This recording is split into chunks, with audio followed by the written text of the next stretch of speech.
안녕하세요. 올해 38살 여자입니다. 결혼기간 1년을 채우지 못하고 지금은 이혼해서 혼자 살고 있습니다. 이혼한 지는 반년 조금 넘어갔고요. 이제는 시간이 지나니 무뎌져서 이렇게 제 이야기를 할 수 있는 정도까지 오게 되었네요. 남들보다 조금 늦게 한 결혼이니만큼 참 많은 고민을 했고 옳은 결정을 내렸다 믿고 있었고 후회 없이 행복하게 살 줄 알았습니다. 여태껏 제가 목표했던 건 다 이루고 살았습니다. 세상 일이 마음만 굳게 먹으면 생각한 대로 흘러가는 줄 착각 속에 살고 있었지요. 제 생각처럼 흘러갔다면 더할 나위 없이 좋았겠지만 결혼 생활만큼은 그렇지 못했습니다. 결혼은 현실이다라는 말이 무슨 말인지 이제서야 이해가 가네요. 요즘 결혼 정년기가 늦어졌다고는 하지만 주변 지인들이나 건너 아는 사람들이나 아무리 찾아봐도 안 하면 안 했지 결혼을 저보다 늦게 한 사람은 없었어요. 사실 저도 결혼에 크게 뜻이 있던 건 아니었거든요. 부모님께서는 제가 가정을 꾸렸으면 하는 눈치였어요. 하지만 저한테는 사실 그럴 만한 여유가 있지는 않았습니다. 저희 집안 형편이 썩 좋은 편은 아니었어요. 제가 가장 역할을 해야 할 수준까지는 아니었지만 수입이 들쭉날쭉한 아버지 사업 때문에 어머니가 밖에서 돈을 빌리러 다녀야 했습니다. 그 때문에 어머니가 본의 아니게 다수의 사람들에게 굽신거리는 모습이 참 싫었고 그래서 더 성공에 대한 집착이 생겼던 것 같아요.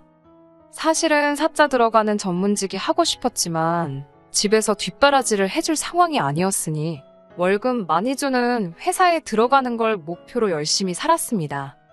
아르바이트 병행해가면서 대학교 학비와 생활비를 벌었고 졸업 후에는 당장 출근해도 좋다는 회사가 몇 군데 있었지만 더 좋은 조건의 회사를 가고 싶어 2년 정도 되는 취준생 기간을 보냈어요. 힘들었지만 제가 바라던 외국계 기업에 취직하게 되었고 현재 이 자리까지 왔습니다. 제가 지금 받는 연봉이 8천 정도 되고요. 자랑할 만큼 많은 연봉은 아니지만 그렇다고 해서 어디 가서 명함을 못 내밀 정도는 아니라고 생각해요.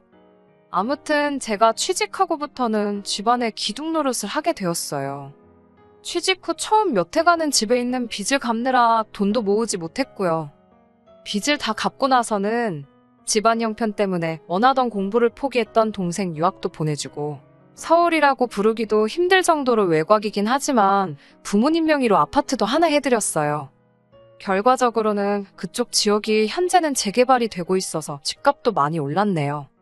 동생도 유학 중에 만난 사람과 결혼해서 아예 그쪽에 자리를 잡았고요. 현재는 돈도 저보다 훨씬 더 잘 받으며 일하고 있으니 전부 해피엔딩이네요. 아무튼 그렇게 온 가족들 다 챙기고 나서야 드디어 저를 돌아보게 되더라고요.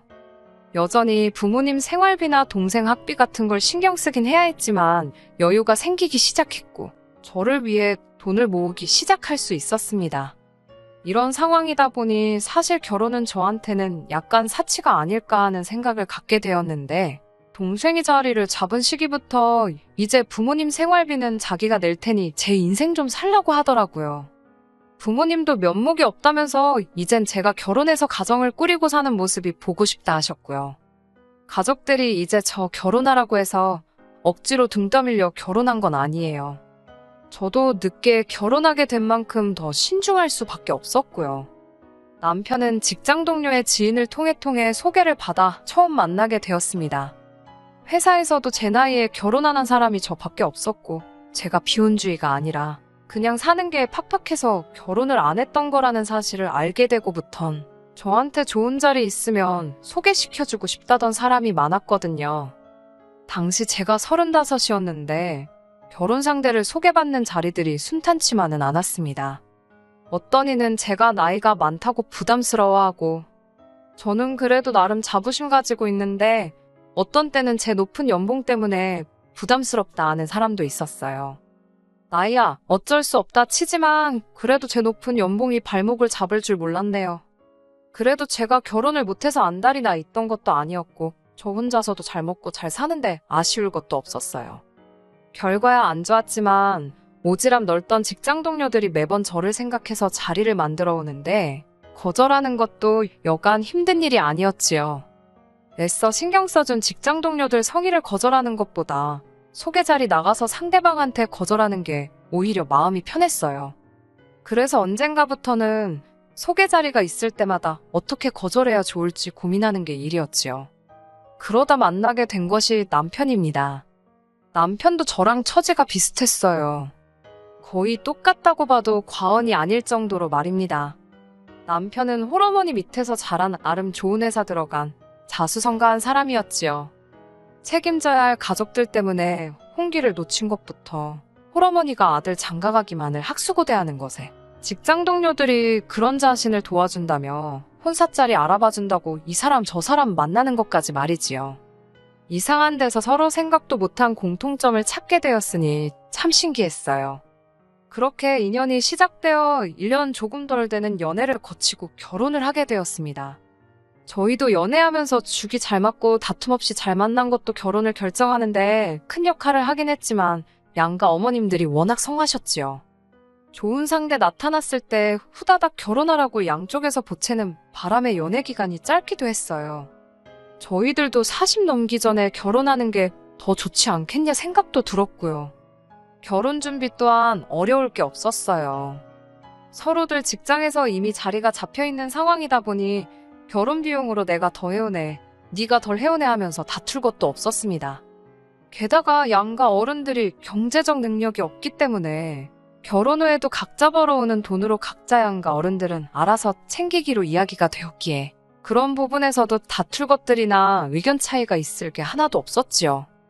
결혼 생활은 정말 더없이 즐겁고 행복할 줄 알았습니다. 연애할 때도 그렇게 좋았는데 결혼하면 어떨까 궁금할 정도였지요. 제가 어서 가정을 꾸리고 제 삶을 살았으면 하셨던 어머니만큼이나 제 직장 동료들도 저희 결혼을 축하해주기 바빴습니다. 남편과의 소개 자리를 주선해준 동료 직원은 결혼까지 골인했으니 나중에 크게 한턱 쏘라면서 너술에도 떨었고요. 그렇게 모두의 축복 속에서 결혼하게 되었는데 이렇게 1년 만에 이혼하게 될 줄은 정말 아무도 생각지도 못한 일이었을 거예요. 저조차도 일이 이렇게 될 거라고는 꿈도 꾸지 못했거든요. 양가 어머니들 등살에 결혼식을 빨리 진행하는 바람에 신혼집도 구하지 못한 상태에서 결혼을 하게 되었습니다. 그래도 그나마 제가 월세로 쓰고 있던 오피스텔이 거실에 방 하나가 딸려있던 구조라서 일단은 남편이 그 집으로 같이 들어오기로 했었지요. 당시 남편도 혼자 자취하는 곳이 있었고 아직 계약 기간이 몇 달 남아있는 상황이었어요. 그쪽은 그냥 대학가에 있는 원룸 같은 곳이라서 저랑 같이 지내기에는 공간이 여의치 않은 정말 1인 가구를 위한 구조였고요. 그런데 아무래도 남편이 제가 지내는 곳으로 오면 출퇴근에 걸리는 시간이 길어지기 때문에 여러모로 불편해졌어요. 그래서 결혼식을 올렸는데도 불구하고 각자 자취하던 곳에 살게 되는 웃지 못할 상황이 일어나고 말았습니다. 어쩔 수 없는 특수한 상황이다 보니 이해 못할 상황은 아니었어요. 물론 저희 집에 와서 같이 지냈으면 그 당시에는 참 신혼 느낌 나고 같이 퇴근 후에 신혼집 알아본다고 손품 팔면서 인터넷 뒤져보고 하면서 재미있기도 했겠지만 왕복으로 몇 시간을 길 위에서 보내게 하는 게 미안해서 빨리 들어오라는 말을 하지 못했네요. 그래도 회사 안 나가는 주말이면 신혼집 알아보러 다닌다고 여기저기 다녀서 좋았었는데 하루는 남편이 심각한 표정으로 오더니 신혼집에 대해서 저랑 이야기 나누고 싶다고 하더라고요. 무슨 일이 있는가 해서 이야기를 좀 들어보기로 했지요. 그리고 남편의 제안 덕분에 짧은 기간 동안이지만 그래도 다툰 적 한 번이 없었는데 처음으로 의견 충돌이 일어나게 되었습니다. 남편이 하는 말이 신혼집을 우리가 여기저기 알아보고 있는데 이왕이면 시댁에서 가까운 편이 좋지 않겠냐고 말을 꺼내더라고요. 난데없이 그렇게 하자는 남편이 사실 잘 이해가 가지 않았습니다. 시댁하고 가까이 살아서 좋을 거 없는 건 저도 잘 알고 있습니다. 시댁의 위치가 위치다 보니 애초에 저희가 신혼집을 구하고자 했던 지역하고도 동떨어진 위치였고요. 거기에 시댁 근처에 신혼집을 구한다면 친정하고는 거리가 엄청 멀어지게 되었거든요. 하지만 그렇다고 해서 그게 거부감이 든다거나 죽기보다 싫다거나 한 건 아니에요. 사실 당시 저한테는 어디서 사느냐가 그렇게 중요한 문제는 아니었거든요. 친정이 멀어지는 거야. 애초에 제가 혼자 떨어져 나와 자취하는 곳 위치만 생각해도 친정하고는 한참 먼 거리에 있었거든요. 그러니 친정하고 멀어지는 게 저한테는 고려할 상황은 아니었어요. 시댁에서 가깝게 살던, 친정에서 가깝게 살던 신혼집 위치는 좀 더 저희가 살아가기에 효율적인 곳이면 좋았겠다는 생각이었던지라. 그런 남편의 말이 하나도 이해가 가지 않았지요. 제가 살고 있는 집에 들어와서 사자고 했던 걸 지금 당장 출퇴근 왕복으로 1시간 더하게 생겨서 싫다고 거절을 해놓고서는 시댁 근처로 집을 옮긴다면 지금 제가 살고 있는 데서 남편 회사까지 출근하는 시간보다 훨씬 더 많이 걸리거든요. 특히나 대중교통으로 출퇴근을 하고 있는 상황을 고려한다면 환승 같은 거 생각하면 훨씬 더 복잡하게 되는 상황이었고요. 거기에 더불어 저까지 회사에서 더 멀어지게 되는 거나 마찬가지인데 굳이 신혼집을 시댁 근처로 구해야 하는 이유가 하나도 없는 거 아니냐고 물었지요. 그랬더니 남편이 지금 출퇴근 거리를 문제 삼을 사안이냐고 하면서 자기는 지금 심각하다고 하더라고요. 홀어머니 혼자 지내시는데 출퇴근 좀 편하게 하자고 신혼집을 회사 근처로 구하는 게 말이나 되냐고 하는데 조금 어이가 없더라고요. 연애하면서 남편이 취직 후부터는 쭉 회사 근처에 혼자 살기 시작했다는 사실을 말해줬어요. 이유 또한 통금 문제 때문이었다고 저에게 분명히 말을 했습니다. 취직했다고 다 된 게 아니고 직장 동료들하고 사회생활도 해야 되고 출퇴근하면서 이동하는 시간에도 한 글자라도 더 공부를 해야지 승진도 빠를 거라 생각했다고. 자기가 힘든 환경 속에서도 부단히 노력해왔다는 사실을 자랑이라도 하듯이 저한테 이야기했던 게 똑똑히 기억나고 시기상으로 봐도 바로 얼마 전인데 말입니다. 10년이 넘는 시간을 시어머니와 떨어져 지냈으면서 이제서야 혼자 지내시는 시모가 걱정이 된다며 신혼집 위치를 시댁 근처에 구해야겠다고 하는 건 조금 말이 앞뒤가 안 맞는 거 아니냐고 했어요. 그랬더니 저희 친정 부모님을 걸고 넘어지더라고요. 두 분은 함께 계시니 저는 절대 자기 마음을 이해하지 못할 거라고요. 저보고 공감 능력이 좀 떨어지는 것 같다고. 결혼 전에는 몰랐는데 달리 보인다면서 오히려 저한테 실망스럽다고 하는 거예요. 그래도 아닌 건 아닌 거라고 말했어요. 여태 같이 살아왔다면 당연히 그 부분을 감안했겠지만 너무나도 속이 보이는 발언이었으니 말입니다. 그래서 신혼집 구하는 문제가 조금 더 연기되게 되었어요. 아무래도 남편도 남편 나름대로 고집을 부리고 싶었던 것 같고 제 입장에서도 이제 시작하는 상황인데 남편이 고집 부리는 대로 다 들어줬다간 앞으로가 어떻게 될지도 뻔히 보이는 문제였기 때문입니다. 그렇다고 시까지 올렸는데 언제까지 출퇴근 편하자고 떨어져 지내는 건 말도 안 된다 생각해서 남편 자취하는 곳 계약이 끝나는 시기를 맞춰서 남편 회사 근처에 또 다른 월세를 구하게 되었습니다. 월세로 집을 구한 건 돈이 없어서가 아니고 신혼집 적당한 매물도 찾지 않은 상황에서 위치로 의견 다툼이 있다 보니 임시로 구했던 거고요. 이혼한 이 시점에서 생각해보면 서로 금전적인 걸로 얽힐 부분이 없다 보니 이게 저한테는 더 유리하게 적용했다고 봐도 무방하겠네요. 아무튼 첫 시작이 조금 삐끗하기는 했지만 신혼생활은 제법 재미있었습니다. 월세로 집을 구했다 보니 가정가구들은 다 옵션으로 들어와 있던 터라 각자 집 몇 개 들여놓은 것 빼고는 없었지만 그래도 취직 이후부터는 평생을 혼자 지냈었잖아요. 그래서 모든 게 새롭고 신경 거슬리고 불편한 점은 있었지만 그 당시에는 좋았던 점이 더 많았던 것 같습니다. 앞으로 벌어질 일이 뭔지도 모르고 그냥 좋은 게 좋은 거겠거니 하고 지내고 있던 중이었어요. 미국에서 자리 잡은 제 남동생이 일정 문제로 제 결혼식에 참석을 못했었거든요. 그 당시에 해외 입국자들에 대해서 자가격리 문제도 있고 해서 도무지 시간을 내지 못했었는데 규제가 완화되면서 동생이 시간을 내서 저 보러 오겠다고 한국을 오게 되었습니다. 남편도 처남을 처음 본다고 많이 들떠 있었고요. 자기가 외동이다 보니 남동생이 있었으면 싶었는데 처남하고 말이 잘 통하면 좋겠다고 하더라고요. 제 동생 챙겨주는 모습을 보니 저도 덩달아 기분이 좋았었고요. 그런데 동생 때문에 사건이 크게 터지고 말았습니다. 처음에는 둘이서 엄청 죽이 잘 맞는 듯 했어요. 동생도 미국 나가서 넉살이 좋아진 건지 몰라보게 부침성이 좋아져 있었고 두 사람이 매형 최고, 처남 최고 하면서 의기투합을 했습니다. 그리고 자연스럽게 처음 만난 자리가 술자리로 이어지게 되었고요. 제 동생이 술 마시면 그렇게 말이 많아지는 사람인 줄은 몰랐는데 술 먹고 이런저런 이야기를 다 하더라고요. 그런데 술 먹고 하는 말에 대부분이 거의 다 제가 고생해서 가족들 먹여 살린 이야기들이었어요. 제가 집안의 기둥 역할을 했던 거야 남편도 알고 있던 사실이었지요.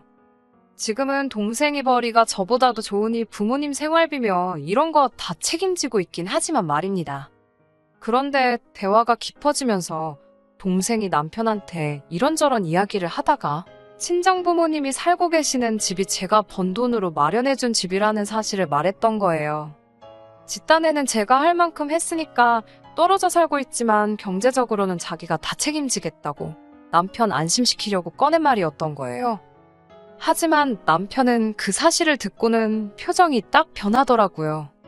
저는 옆에서 술을 안 마시고 자리를 지키고 있었으니 남편 분위기가 달라진 걸 대본에 딱 알게 되었고요. 이래저래 자리가 끝나고 집으로 돌아가는 길이었습니다.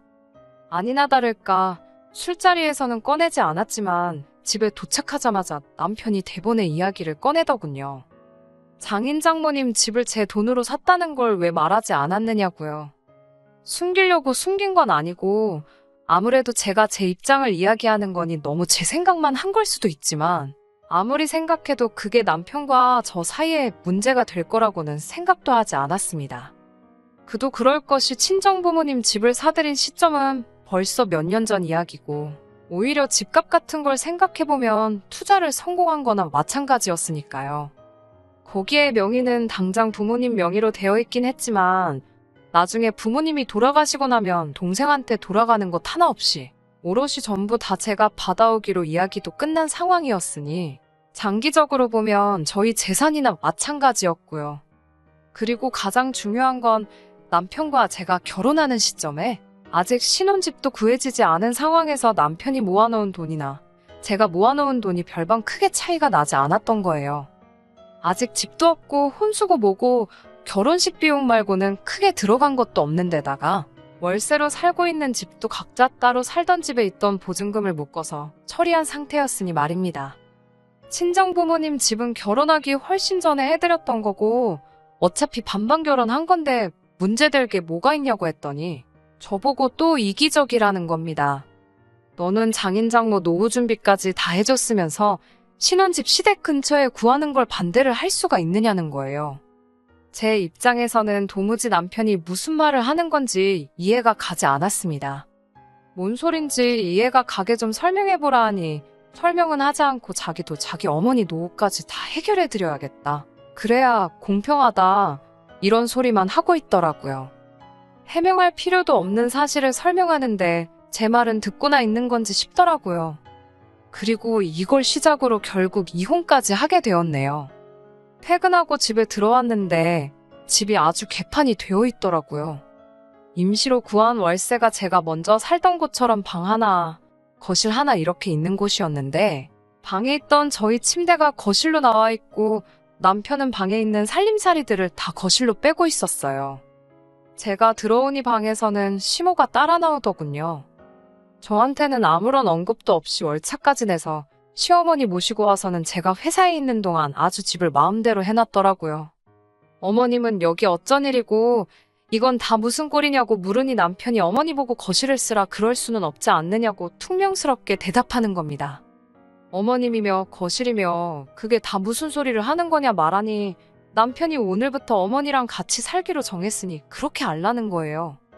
그런 결정을 나한테 말 한마디도 없이 할 수 있냐고 따지니 저야말로 장인 장모님 집부터 해서 한마디도 안 했던 게 누군데 그런 말을 하냐고 우기기 시작하는 겁니다. 너야말로 이미 장인 장모 노후 대책까지 결혼 전에 다 끝내놓지 않았느냐며 시댁 근처에 신혼집 구하는 것도 못하게 막았으니 자기도 어쩔 수 없다고 그러니 어머님 모시고 온 거라고요. 그리고 빠른 시일 내로 같이 집 보러 다니자고 신혼집은 이 근처에 구하자더군요. 시어머니 전세금도 다 빼고 나면 돈이 더 여유가 생기니 한 40평짜리 아파트 구하면 되겠다고요. 남편과 저 사이에 언성이 높아지니 시모가 껴들었어요. 이야기 다 들었는데 우리 아들 말이 틀린 거 하나 없다고. 능력 있는 아들을 보내줬으니 자기도 이제 며느리한테 효도받고 살아야겠다고 하는 겁니다. 집 사는데 돈까지 보태준다는데 시모가 돈도 더 해주는데 며느리가 시어머니 모시고 사는 거는 당연한 거 아니겠냐대요. 제가 돈이 모자라서 신혼집 못 구한 것도 아니고 이 나이 먹어서 능력 있는 남편한테 빌부터 살려고 취직한 것도 아닌데 시모도 지금 이 상황을 전혀 이해하고 있는 것 같지 않아 보였습니다. 오히려 그 말을 들으니 이미 처음에 신혼집 문제를 가지고 남편과 말다툼을 했을 때부터 두 사람이서 한통속이었다는 사실을 깨닫게 되었지요. 여태까지 말로 해도 자기들 말이 옳다고 저러고 있는데 어떻게 상황을 설명해봐야 나아질 거 하나도 없겠더라고요.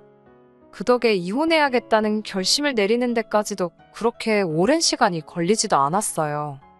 그러면 가구 배치 열심히 하라고 말하고 저는 저대로 제 짐을 다 꺼내서 싸기 시작했습니다.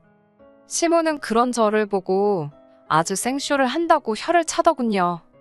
집 나간다 그러면 누가 무서워할 줄 아냐고 하면서 네 나이에 이혼까지 하면 앞으로 너 받아주는 집안이 있겠냐고 하더라고요. 그냥 이제 상황 파악 좀 하고 자기 모시고 살면서 며느리의 도리를 다하라나요.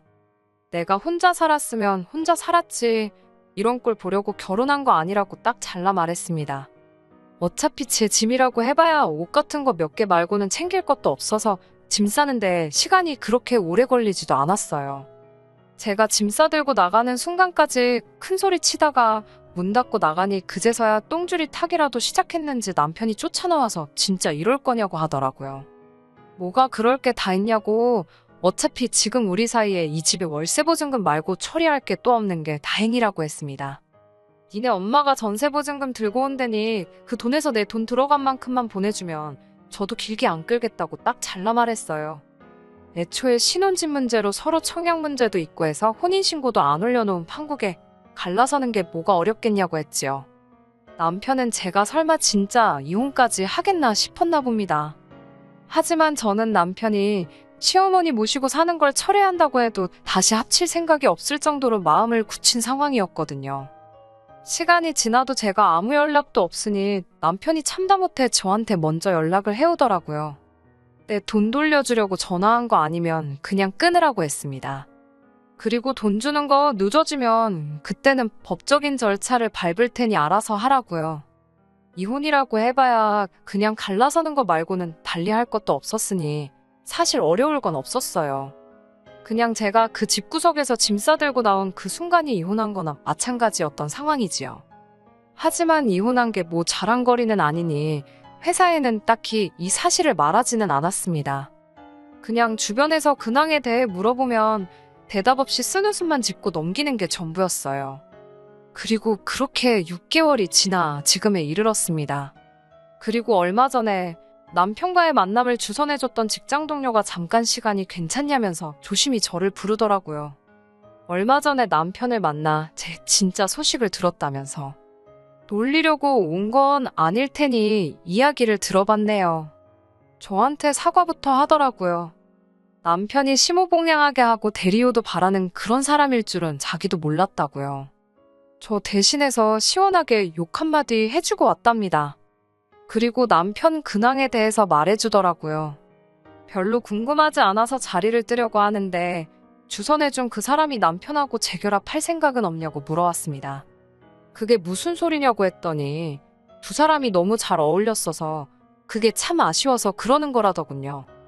시어머니랑 남편은 다시 분가를 했고 이제 자기가 잘 타일러놨으니 시어머니 모시고 살자 할 일이 없을 거라는 거예요. 그런데 그 말을 전해주는데 그림이 퍼즐처럼 딱딱 맞춰지기 시작했어요. 딱 봐도 저랑 재결합하고 싶어 시어머니랑 분가한 게 아니잖아요. 시어머니 말 맞다는 아들이 이제 자기 뒷바라지 해줄 만큼 능력도 생겼겠다. 이제 며느리한테 수발받아가며 편하게 노후를 보낼 계획이었겠지요. 처음엔 신혼집을 시댁 근처로 구해오며 가며 며느리 효도받다가 합가할 계획이었을 거예요. 그런데 시작부터 제가 안 된다고 하니 은근슬쩍 말도 안 되는 이유 가져다 붙여서 합가를 시도했던 거지요. 그런데 이건 뭐 시작도 하기 전에 며느리가 짐 싸서 나가버리니 며느리 수발받으며 호강할 줄 알았는데 이건 뭐 팔자에도 없던 아들 뒷바라지를 하게 생기게 되었으니 얼마나 열이 받았겠어요. 그러니 분가를 했다기보다는 시모가 열받아서 집을 나가버린 게 더 이야기가 맞지요.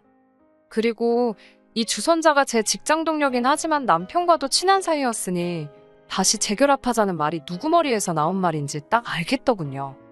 말 맞다나 재결합해서 누가 제일 이득을 보겠나요? 부모님 노후 준비도 끝내놓았겠다. 돈도 잘 벌지. 그 돈이 모이고 모이면 결국엔 남편한테 이득 아니겠어요? 이미 남편한테는 질릴 대로 질려버렸는데다가 누가 알겠어요. 또 재결합했다가 무슨 핑계를 대면서 또 시어머니 모시고 살자고 할지 말이에요. 재결합은커녕 꼴도 보기 싫고 궁금하지도 않으니 남편 소식은 이제 전해오지 말아줬으면 좋겠다고 한마디 했어요. 주선해준 사람이 정색을 하면서 저보고 사람이 그러면 안 된다고 한마디 하더군요. 두 사람 이어준 적이 체면도 있는데 만나는 신용이라도 해보고 이러나 저러나 둘이 좋아서 결혼까지 한 거 아니냐고, 다시 만나면 화해하고 행복하게 잘 살지 누가 아냐고 하더군요. 직장 동료의 친한 친구 결혼한다고 추기도 많이 했다고. 평생 혼자 살 것도 아닌데 걱정돼서 그러는 거라며 얼토당토 않는 헛소리를 짓거리더라고요. 그래서 주선자한테도 한마디 했어요. 내가 그쪽 체면의 축의금 몇 푼 때문에 내 인생을 걸어야겠냐고요. 남편 부탁받고 온 거 다 티나니까 진짜 내가 걱정돼서 그러는 거면 남 인생에 신경 끄고 사는 게 도와주는 거라고요. 동료 직원은 제 말을 듣고는 얼굴이 시뻘개져서는 아무 말도 잊지 못하고 씩씩대면서 돌아가더라고요. 결혼이란 선택은 제가 한 거예요. 주선해준 그 사람을 욕할 수는 없겠지요. 하지만 이혼이라는 결정도 제가 내렸으니 제가 알아서 하는 게 맞는 것 같습니다. 어머니도 괜히 자기 때문에 제가 결혼을 서둘러서 이렇게 된 거라 탓을 하고 제 소식을 전해들은 동생도 자기가 괜히 부모님 집 이야기를 꺼내서 이렇게 된 거라고 자책하는데 그럴 필요 없다고 했습니다. 오히려 저한테는 잘된 일이라 생각해요. 저도 늦게 시작한 연애이기도 했고 연애하는 동안에는 진심이었으니까요. 어머니가 보채지 않으셨어도 아마 결혼을 자연스럽게 생각했을 거예요. 동생이 집에 대해 이야기한 것도 언젠가는 알게 될 일일 수도 있었고 남편이 아내한테 시어머니 봉양을 강요하는 사람이라는 것도 나중에 가서 알게 되었겠지요. 차라리 이렇게 빠르게 알게 돼서 시간 낭비 안 하고 일찍 정리할 수 있었던 게 다행이라 생각합니다. 오래 혼자 지내서 그런지 아직도 혼자 지내는 게 편하네요.